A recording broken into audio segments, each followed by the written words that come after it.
Hi, everyone. Welcome to the UX Lounge, brought to you by students from the University of Toronto's Faculty of Information. On the student side, we have Joyce, Fung, and myself, Roshni, Thawani, here today. In hopes of taking our learnings outside of the classroom, we connect with industry professionals to learn about their day-to-day role, as well as reflections that they may have about their journey in the industry, and also help our student community achieve their UX career goals.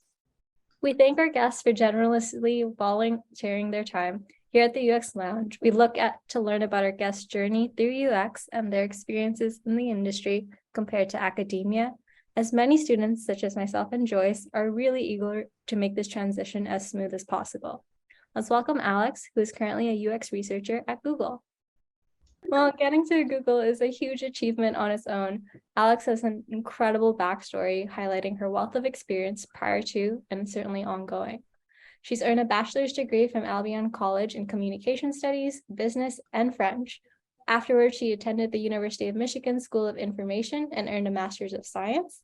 And throughout her professional career, she has an impressive portfolio, being a marketing coordinator for Vincentric LLC, a student consultant for the University of Michigan School of Environment, a student UX researcher for Sunport by Cloud Solar, and a communications and media assistant for the University of Michigan's Museum School of Art. And she's also been a UX researcher intern for Google in New York, is where she started her entire UX researcher journey at Google. To focus a bit more on Alex's journey at Google doing UX, she's been at Google for over 3 years now as a researcher on Google's core data products team, where she utilizes her technical knowledge of database design, data storage, and retrieval, and programming languages like SQL to support Google's network of internal tools. She collaborates with stakeholders and cross-functional partners and regularly conducts qualitative exploratory studies as well as quantitative surveys to assess current user needs for a wide variety of data-related tools. What I personally find most impressive is Alex's leap from a versatile student role to working at Google so early into her career, and we're very excited to talk to you today. And as Joyce said, our team is super thrilled to have you on the podcast, and we want to learn as much as we can from your journey in UX, and we're looking forward to getting started in the lounge. So without further ado, welcome, Alex. Thank you. Wow. We can start off with a super easy question. Can you share a bit about your story and how you got into UX and how you ended up at Google? Sure. Yeah, so thank you for the introduction. I sound so professional when you say it like that. But yeah, so I mean, I guess how I ended up in UX research was almost by accident, which I feel like is maybe a theme that I've kind of noticed with people in the industry. But so as you mentioned, I got my bachelor's from Albion College in Michigan. And while I was at Albion, I did a honors thesis in intercultural communication. And that was kind of my first time doing UX research type work without realizing it. It was a lot of synthesis of information and interviewing participants, if you will, and then synthesizing that information against and checking background research and also communication theory, all to combine and write this thesis. After that, I worked in marketing, but when it came to thinking about higher education and maybe going back to grad school, I was looking at programs where I could further investigate communication theories that I was wondering about, and specifically answer research questions about humans and how they interact with each other, and then how they interact with each other through technology. And that was actually how I found the program at the University of Michigan School of Information. I was actually chatting with a different professor at a different university who heard what I was saying and kind of steered me away from a communications MA and towards a Master's of Science. And so yeah, I got into the University of Michigan. I went to the School of Information, and I kind of chose that program based on the research I wanted to do for a master's thesis. But then through that program, ended up realizing that UX research was a job that one could have, and then just kind of took the classes that led itself to that kind of career. And as you mentioned, I did the Google internship, which kind of catapulted that. And now I'm at Google 3 years later. Yeah, thank you so much for sharing. I think personally, what I love always being able to speak with guests on the podcast, especially someone who's in the UX research space, because I'm hoping to go into that as well after graduation, is kind of learning about their journey and kind of lessons that they've taken away. So I was curious to learn a bit more throughout your career thus far. What is like the most important lesson that you've learned?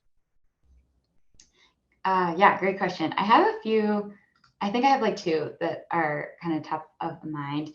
I think the first is don't take for granted being familiar with the products that you are researching. So on the core data team at Google, I work with a lot of internal tools that I personally don't really need to interact with on the daily basis in order to do my jobs. Where like a software engineer, for example, would be working with a product that I'm researching a bit more intensely, whether that's some sort of like programming interface and literally writing code, or if it's another type of component that they have to interact with in some way, shape, or form. And so I guess what I learned early on this team is how important it is to like every time I run a study, I have to kind of like onboard to a new product and like learn the ins and outs of that product in order to also like better research it.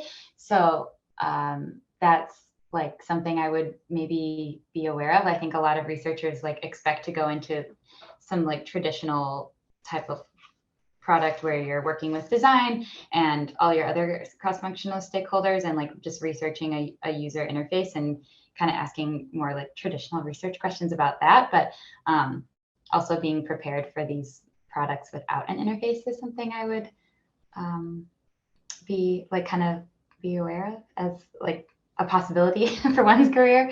And then I think the other like real lesson I've learned that's probably more relatable is just like it's always important to advocate for your research. And I think like no matter what company you're at, you're always going to have a situation where you really have to like advocate for UX research, and whether your stakeholders are familiar with research or not, just being able to like have that seat at the table and explain whether like why you want to run a study or what good it's going to do for the product is always a good skill to have too.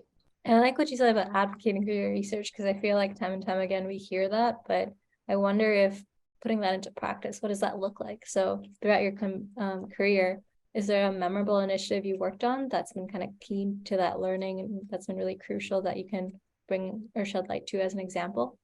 Yeah, so I think I've been really fortunate on the core data team to work with a lot of products that have since like launched to general availability, or like features that have launched to general availability. So whether it was usability testing or concept testing, it's been really rewarding to see Googlers then like use those products and features and like have those products scale up to a larger usage.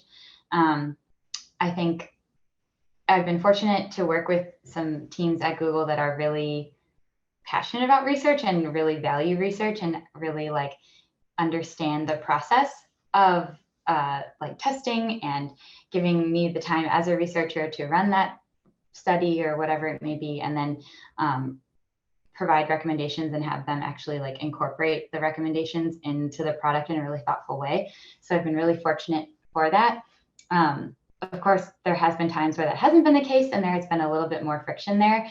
And so I've learned that in those times, it's good to just like be really clear about what my role as a researcher is in the product, what like, let's say someone's role as a product manager is, and really just outline throughout the whole study process, like a timeline, when to expect results, whose job it is to do the analysis. Sometimes you have really enthusiastic stakeholders who like want to help with the analysis, and although that's great, it's the researcher's expertise to kind of like drive that forward. And so finding places for those really enthusiastic stakeholders, or finding places to bring in those stakeholders that might be a little bit more passive, I think is like a really great skill to have too.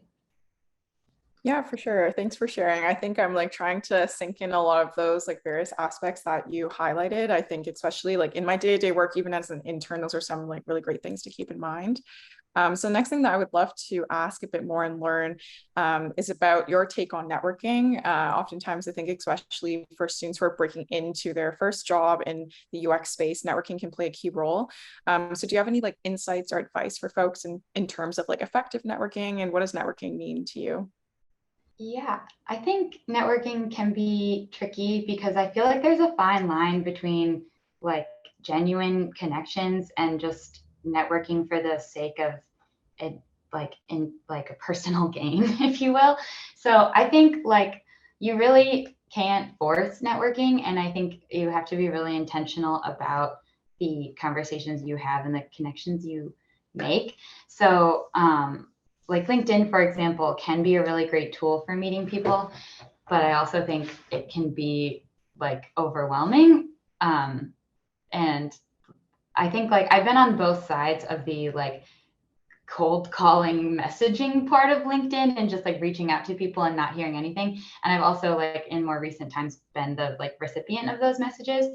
And so I think it's, and in both senses, it's like sometimes the matter of it is that you catch people in a good time or a bad time, and sometimes it's going to be a great time to just like message on LinkedIn and you'll have connections in that way.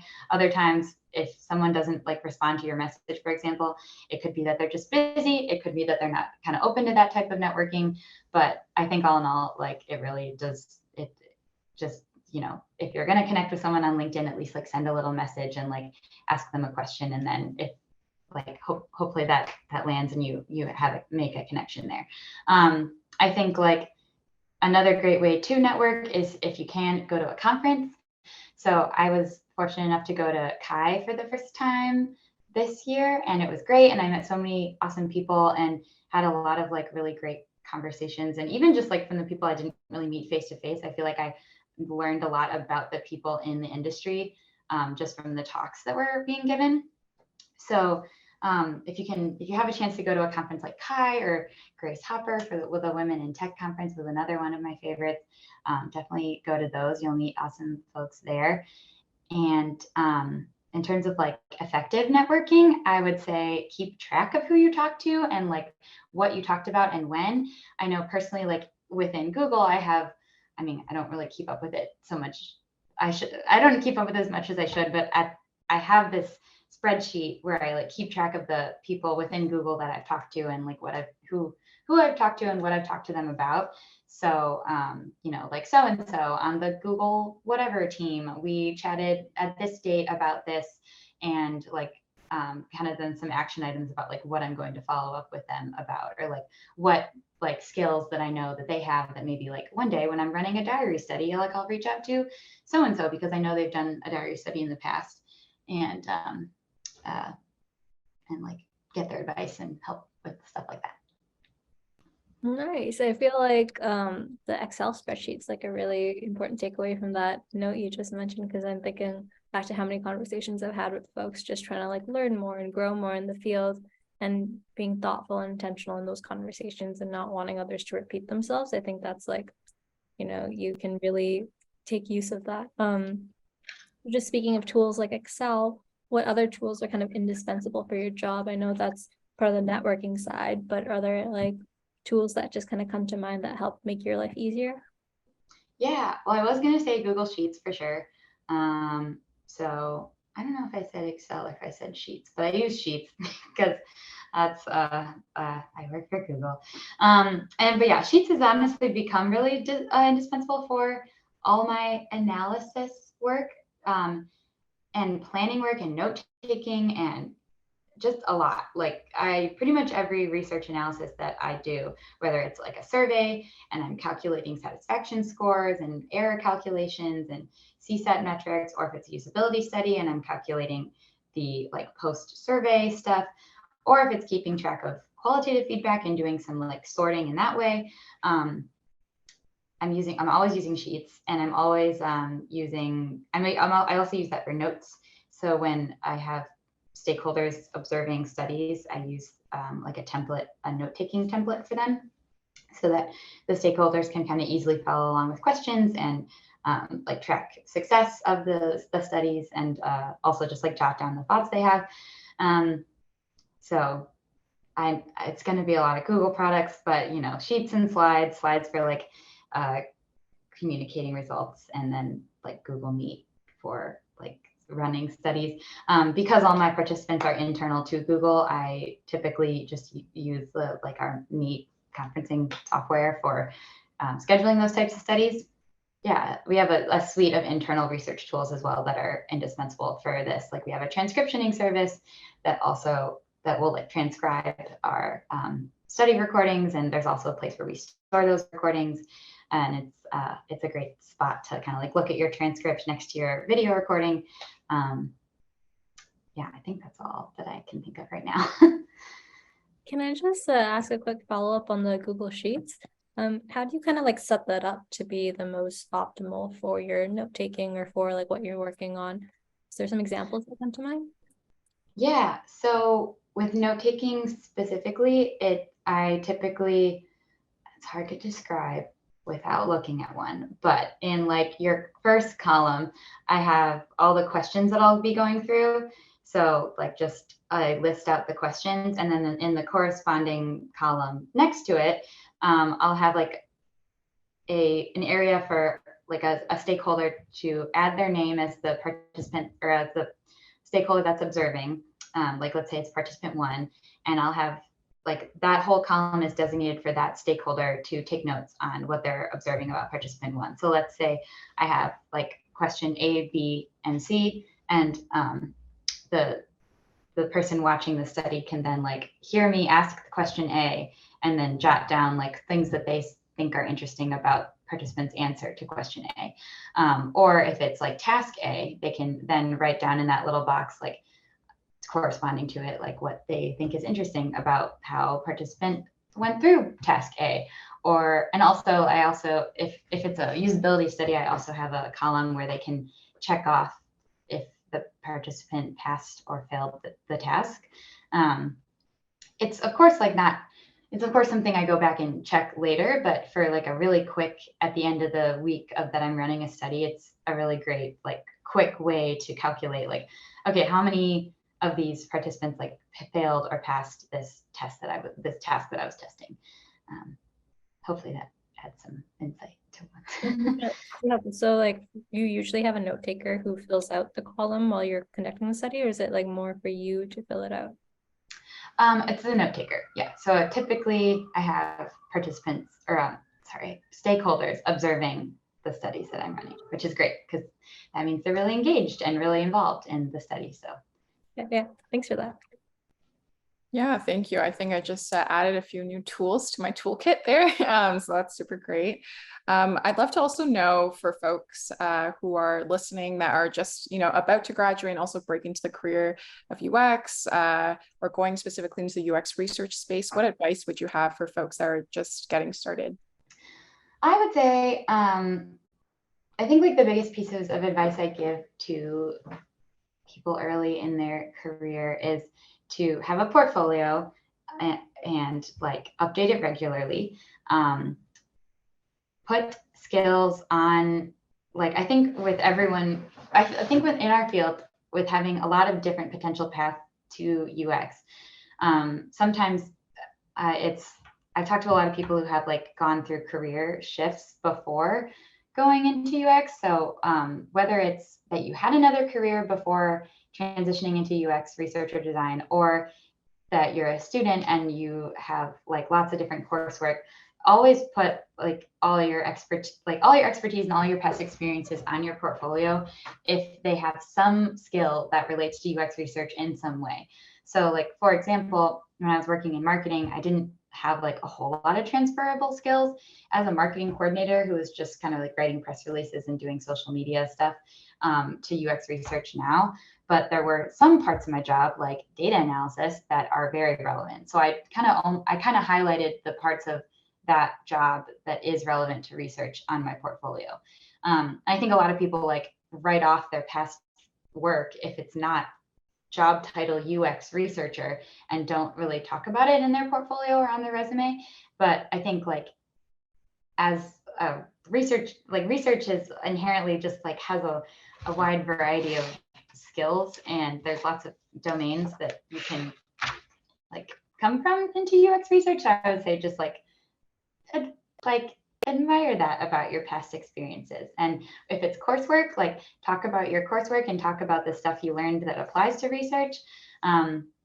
If you're like still in school and you're making a portfolio, and you're like, let's say halfway through the semester, add the work so far to your portfolio anyway. And like talk about work in progress and just like keep it updated. Like if you're in school, your portfolio should be like a living, updated weekly kind of thing. Although it might be a pain to update, it's gonna like, whoever's looking at your portfolio is gonna wanna see like what progress you're doing with whatever project it may be.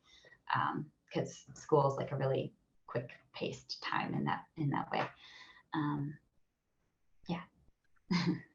You're taking me back to the days of like starting and applying for internships and like going through the whole process of uploading your so I can relate. Yeah, it is a painful process, but as you mentioned, it's really helpful for the recruitment process and just kind of like keeping your skills fresh, and it makes you learn a lot on the journey too. You did kind of answer this already, so I'll kind of like open it up to see if you feel like there's any more you want to add. But if you could go back and have a conversation with your younger self who's graduating from university. So you're looking at Alex, who's just class of Michigan University School of Information. What would you say to her? Yeah. Okay. I'm glad you clarified, because I would have had very different advice for like undergrad self versus like grad school self. But yeah, when I was the summer or like after just graduating grad school, I like was definitely panicked because I didn't have a job offer lined up at that point. Like I had done the Google internship, but I was still waiting to hear like if and where and when I would like match into a full-time role. So I was definitely panicking, and I was panicking to the sense that I was also applying to other places and like applying to other jobs, and like still nothing was kind of sticking. So what I would tell that younger self is like to be patient and just to like like the right opportunity will come along, and it like you don't have to be in a rush. I think like I ended up having like the whole summer off, and I didn't go back to I joined Google in like August or September, like after that summer. And so it was kind of like nerve-wracking at first, just like being in the waiting game. But yeah, this is a long-winded way of saying like be patient, the right opportunity will come. Just like be diligent about applications. If you're applying to a bunch of places and something isn't working, like seek advice. Like I remember I went to the career office at the University of Michigan like countless times throughout that process to just see what I could get better with my portfolio and my resume and everything like that. That's what I would say. Be patient and be diligent, and everything will work out how it's supposed to. Can I ask a quick follow-up to that? Like when you were in that process and in that game, were you just cold applying? Like what was your strategy there to kind of like calm yourself from the panic and really understand what's going on for you to get the dream job you want out there? Yeah, I think it was a little bit of like just applying to as many places as I could think of and exhausting my network effort or opportunities and resources. So it was a lot of like, I had met a lot of great researchers and designers and other UX professionals at my internship with Google. So it was a lot of like reaching out to them. I had a recruiter that I was in contact with, so it was a lot of emailing that person as well. Yeah, I also was fortunate to have like a really great group of friends at the time. I still do. And we were all kind of in the same boat of like applying to jobs and waiting to hear back. And we were all still living in Ann Arbor, where the University of Michigan is. So that was like nice that we were all kind of still there for the summer. So I was able to just kind of like relax with my friends while I was stressed about job stuff during the day. But yeah, I think like if you can have people like in the industry, like in the company on the other end of it, like advocating for you, I think it really, really helps. Yeah, for sure. No, thank you for sharing that. And I think speaking along the lines of like, the nervousness that folks might have when they're trying to find their first job. I think another thing that a lot of people experience, myself included, would be like imposter syndrome. So do you have any like advice on how to overcome there? Any experiences that you could share with our listeners? Yeah. Oh, imposter syndrome is such a like widely experienced thing in the industry, I think. And yeah, like it also kind of ebbs and flows. Like I don't think there's ever a way to like truly get over imposter syndrome and never feel it again for the rest of your life. Like I don't think that's possible, at least not for me. I know that I felt imposter syndrome at different levels throughout many points in my career. And honestly, like I feel like that in and of itself, me saying that, I hope brings people comfort, because I know that that's what always brought me comfort when I was experiencing imposter syndrome, is hearing from other people that I looked up to that they experience it too. And so like, I think the more that people like talk about it and the more that people are like, yeah, I feel it too, is like a way to help like feel it less, if that makes sense. And then I don't know, I feel like another good way to like get over imposter syndrome in the moment is to kind of just like keep like a log of the times that you have received like positive praise or positive feedback, or even just like work that you're proud of, and like keep that somewhere, whether it's like a folder, a physical location, whatever that is, and just like keep that on file, I guess, or like at the ready for those times where you're not feeling your best, so that you can go back and look at the times that like you got a bonus from a peer at work, or you got a really positive feedback from a professor, or you are really proud of your own work that you presented at whatever it may be. And just, yeah, like keep a log of wins, I would say, and then always have that for when you're feeling low.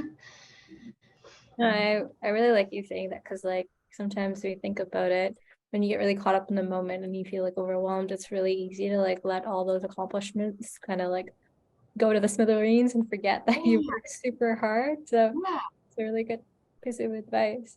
But speaking of like, I know you talked about how it helped you to talk to mentors or talk to other people who you looked up to, and they would say to you like they also experienced it. So like, how did you kind of keep those connections alive past the first conversation to make sure that relationship was fostered long term, to get to those like deeper conversations with your network or with your mentors? Yeah, good question. I think it's kind of the same thing I mentioned earlier, of just like with keeping a log of like who I've talked to and when and about what has been really helpful. And every now and then I think about like, oh, I haven't talked to this person in a while, like I should reach out to them. The kind of like deeper conversations were always kind of happening at a pivotal point where like I was at my lowest in my career. Like points where I was like, oh, I'm not getting this job. Or like when I first started at Google, I was a temp, and there was like this kind of like time where I felt really discouraged when I was like trying to find a full-time role and interviewing all over again, that I was like feeling really discouraged. And that was 2019. I was in the New York office. I was like, I had a bunch of people around me, like physically, versus now I'm remote. So anyway, at that time, there was like a lot of great people that I could literally just like walk over to the desk and talk to. And I remember talking to one of my, like, whom I would have considered mentors. It was after work, and I just like sat on her little couch in her office, and I was like, you know what, I really need to vent. Is that like, do you have time for that, or do you have space for that? Like, could we talk? And she was like, yeah, what's up? And it just like setting the tone that this was going to be a more like deeper heart to heart, like potentially emotional conversation, I think was important. And then just kind of like opened up space to like, for her to be vulnerable and for me to be vulnerable, and like, you know, yeah, kind of like get it more like deeper topics than like like a typical career conversation that I would have with like my manager, where it's just like, you know, during the workday. And yeah, I hope that makes sense. Like essentially what I'm trying to say is like, when you want to have those like deeper conversations, don't just like bring it up in a one-on-one, like create a separate meeting, be intentional about it, and say like, okay, this is going to be a career conversation. This isn't just like a topic in our one-on-ones. Like treat it with the importance that it is, and be very intentional about it. I like, what I take away from what you just said was ask for permission, like really kind of set the tone in the conversation, because I think, you know, someone might not be in the headspace to provide you with that insight. So if you kind of enter in there unwillingly, you don't know what you're gonna get. But I think that also respects boundaries, and like really shifts the conversation to both people's favors. And I don't know, if someone came to me asking for advice, I feel pretty good about it. It's like, oh, like it can help, right? Yeah, exactly.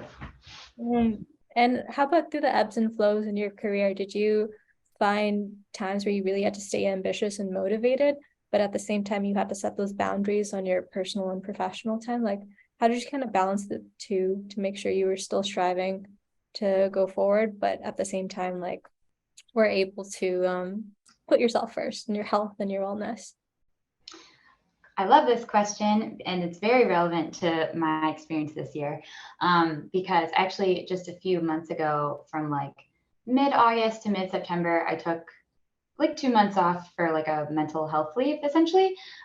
So it's a great benefit that I'm like very lucky that Google has.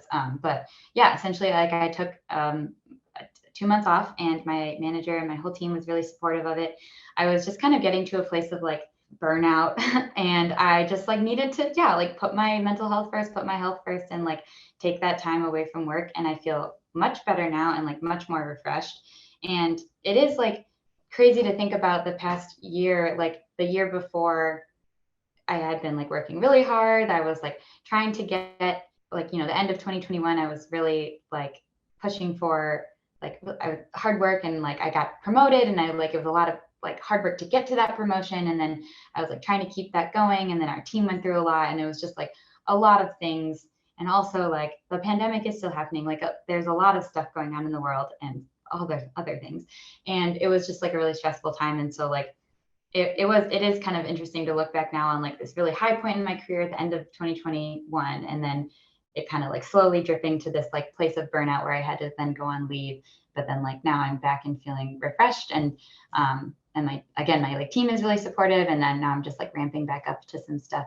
So yeah, I think like it's, if you have the space to take a break, and if you have like a benefit to take like a leave like that, or even just like if you have time to take a break and like take some time off, I think people get really worried about like the progress they'll lose, or like the job they won't get, or the opportunity they'll miss out on. But I promise you, if you are too burnt out to like enjoy and like truly embrace an opportunity, then like it's not going to serve you well anyway. It is much better, I think, to take that time off and like come back to your work, or come back to whatever it is feeling refreshed and like a better version of yourself, than it is to just like burn through things. And yeah, and I know that like personally, I felt like I like when I hear these same stories. Like I think the more that it's like, if you're interviewing for a job and they don't value you taking time for yourself, then that's probably not a company or a person you want to work for. So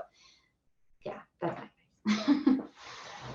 Yeah, for sure. No, thank you for sharing that, Alex. I think it's always so important to, really prioritize your mental health. And I think oftentimes when we're like talking about navigating careers, when you're going to panels or even podcasts that sometimes I listen to, I often find that it might not be something that's like uncovered. And thank you so much for sharing that like in our space and being vulnerable and sharing that story with us.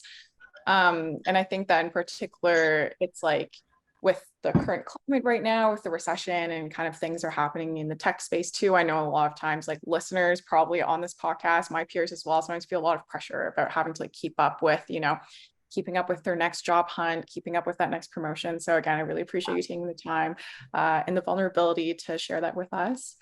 And that concludes the end of our podcast episode. Thanks again, Alex, for taking time to chat with us. We learned so much about how to navigate the field. How did you kind of arrive to your position at Google today, and all the great exciting tips that you had.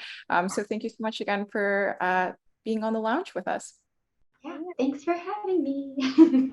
And as Joyce said, that brings us to the end of today's episode, Navigating UXR as an Early Professional at the UX Lounge. If you're looking to learn more, please follow us on our social media handles. And until next time, your favorite UX crew with Joyce and Roshni. Thanks so much.